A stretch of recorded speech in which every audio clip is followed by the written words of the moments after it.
September 8th, 1900. A city of 37,000 people woke up to gentle rain and distant thunder. By nightfall, between 6,000 and 12,000 of them would be dead, making it the deadliest natural disaster in United States history. More Americans perished than in the Pearl Harbor attack and the September 11th attacks combined. This wasn't some remote outpost or unprepared settlement. Galveston, Texas, was one of the wealthiest cities in America, a thriving port known as the New York of the South, with electric streetlights, opera houses, and millionaires' mansions lining Broadway. Many of the people who died that day didn't perish because they were poor or unprepared. They died because they didn't believe it could happen to them. To understand how America's greatest natural disaster unfolded, you need to understand what Galveston was in 1900. This wasn't just another coastal town. It was a jewel of American prosperity. It was the biggest cotton port in the country, and its per capita wealth rivaled that of swanky Newport, Rhode Island. Victorian mansions with stained glass windows faced the Gulf of Mexico, their owners confident that their barrier island paradise was protected by its sandy beaches and shallow waters. The city sat on a narrow strip of land, barely 9 miles long and less than 2 miles wide at most points, with the Gulf of Mexico to the south and Galveston Bay to the north. The highest natural point on the entire island? 8.7 feet above sea level. But the city's leaders had been assured by the chief of the U.S. Weather Bureau, Isaac Klein, who lived in Galveston, that the idea of a destructive hurricane hitting the city was an absurd delusion. What no one seemed to consider was a simple, terrifying question. What happens when the ocean decides to reclaim the land?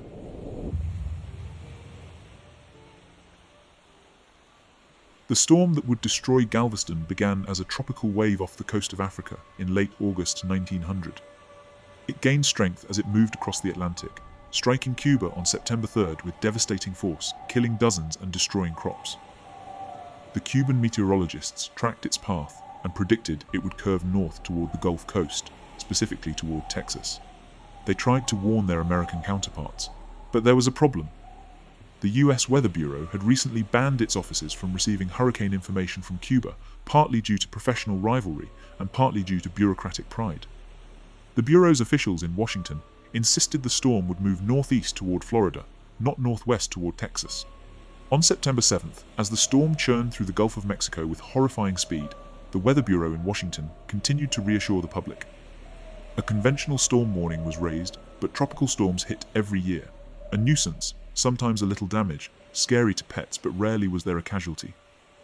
Meanwhile, Isaac Klein, the meteorologist stationed in Galveston, began to notice something wrong with the water. He observed the surf rising at an alarming rate, with swells coming in at intervals he'd never seen before.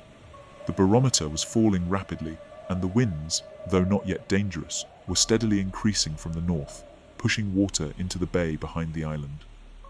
He noted that such high water, with opposing winds, never observed previously.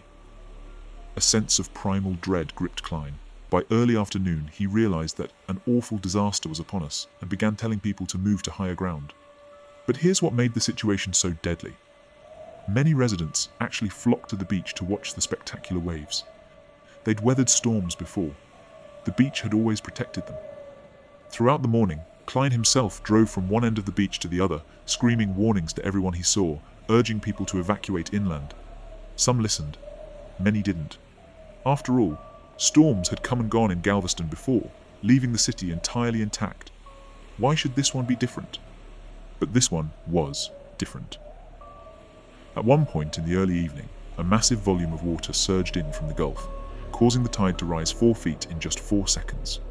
The sudden, massive flood was the storm surge's full and terrifying arrival, turning the tide from mere threat to total cataclysm.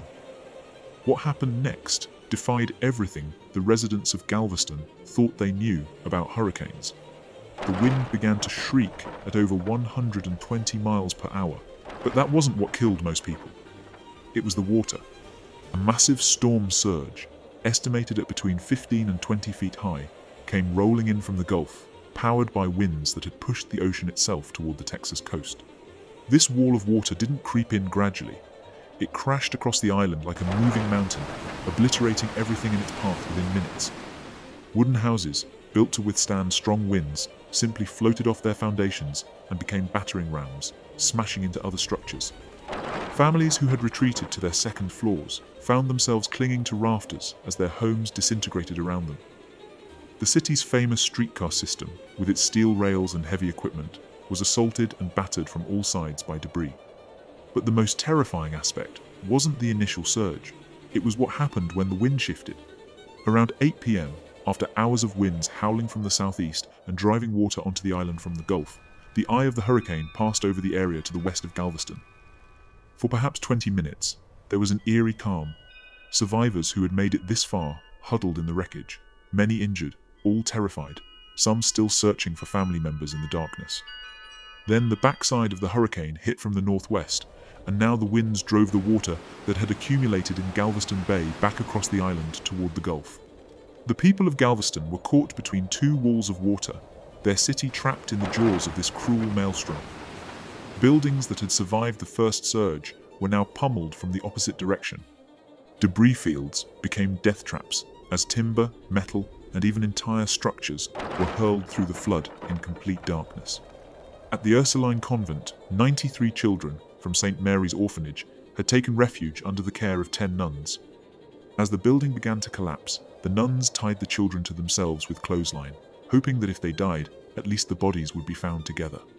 When the floodwaters receded the next morning, rescuers found 3 children alive, clinging desperately to a single floating tree. When rescue workers found the bodies of their friends and housemates, they determined it was the clothesline, tangled in the wreckage, that caused many of their deaths.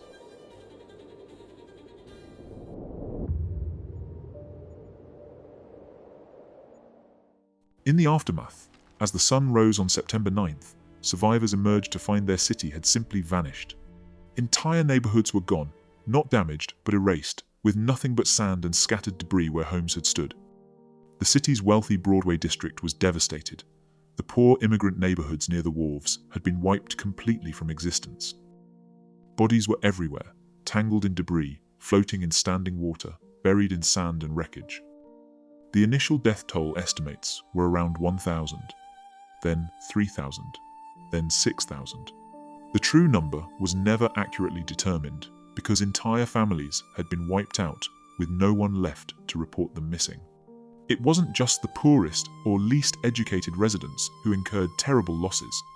The hurricane also hit the people who had been given warnings and chose not to believe them. The wealthy mansion owners who thought their sturdy Victorian homes would protect them. The educated professionals who trusted the Weather Bureau's assurances more than the Cuban forecasters' warnings. The long-time residents who had weathered previous storms and assumed they always would. Isaac Klein, the meteorologist who had once written that destructive hurricanes in Galveston were an absurd delusion, lost his wife in the storm. He survived by clinging to debris with his children. For the rest of his life, he would carry the burden of knowing his earlier statements had contributed to the complacency that killed thousands.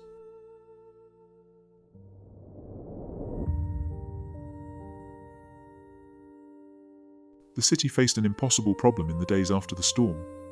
What do you do with thousands of bodies in subtropical heat with no infrastructure? Initially, officials ordered the bodies to be taken by barge out into the Gulf and buried at sea with weights. Within days, the Gulf currents began washing the corpses back onto the beach. The stench of death hung over the island. Disease threatened the survivors. The decision was made to conduct mass cremations. For weeks, the smoke from funeral pyres darkened the sky over Galveston as workers, many of them forced at gunpoint under martial law, burned the bodies of the dead. Many victims were never identified. Many were never found at all, their remains swept out to sea or buried under feet of sand and debris. The psychological toll on the survivors was immense. Nearly everyone had lost someone, and many had lost everyone. But in the midst of this apocalyptic scene, something remarkable happened. The survivors made a decision. They would rebuild, but they would do it differently. They would never again be vulnerable to the ocean's fury. Within months, the city began one of the most audacious engineering projects in American history. They would raise the entire city. Not just repair it, literally lift it into the air. Over the next 7 years, Galveston raised more than 2,100 buildings using jack screws, some of them enormous structures like St. Patrick's Church. which was lifted while services continued inside. Then they pumped millions of cubic yards of sand under the island, raising the grade level by as much as 17 feet in some areas. Simultaneously, they constructed a massive seawall, initially 3 miles long and 17 feet high, angled to deflect wave energy back into the Gulf. The project cost $1.5 million, equivalent to over $50 million today, and transformed the island's landscape entirely. Galveston became a city lifted from the dead, both literally and metaphorically.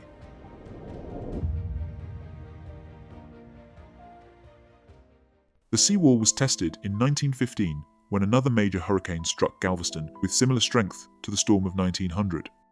This time, 11 people died. A tragedy certainly, but nothing compared to the catastrophe 15 years earlier. The engineering solutions worked. The city had learned its lessons in the most brutal way imaginable.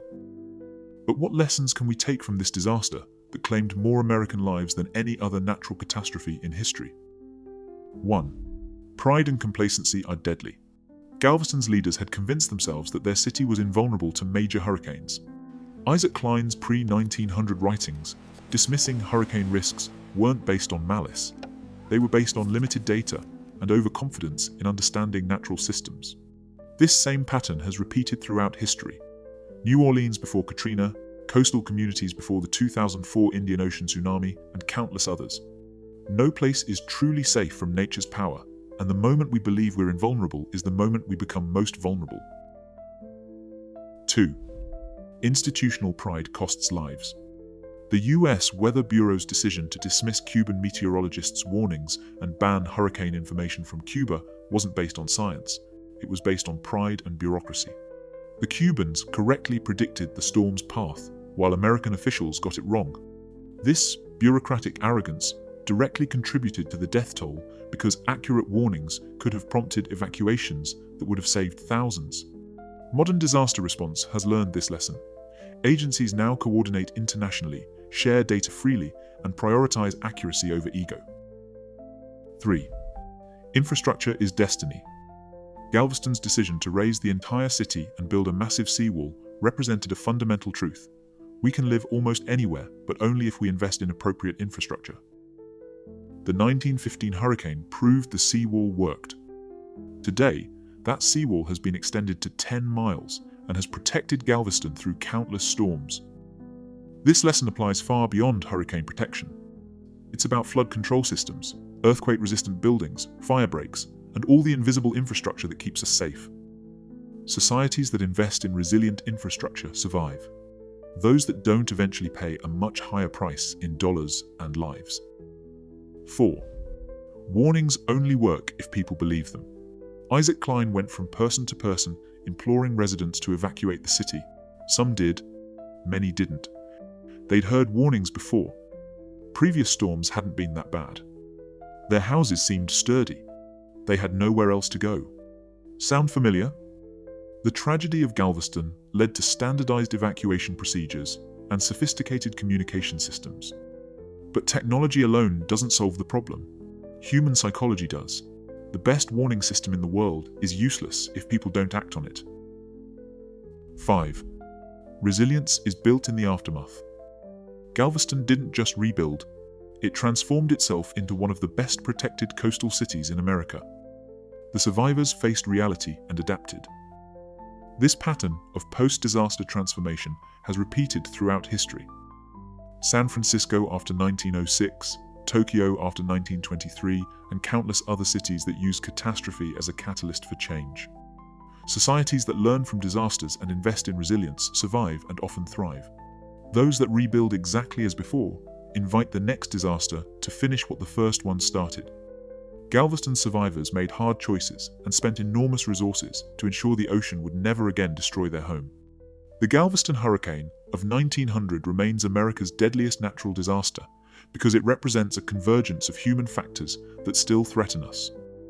Complacency, pride, poor communication, and disbelief in the face of warnings. Between 6,000 and 12,000 people died because they didn't believe the ocean could rise that high, the wind could blow that hard, or the city they loved could be washed away. We know better now, not because we're smarter, but because they paid the price for our education. Every modern hurricane evacuation, Every seawall, every storm surge model, every weather satellite can to some extent be traced back to what happened on September 8, 1900. The people of Galveston couldn't be saved by knowledge that didn't yet exist. We have no such excuse.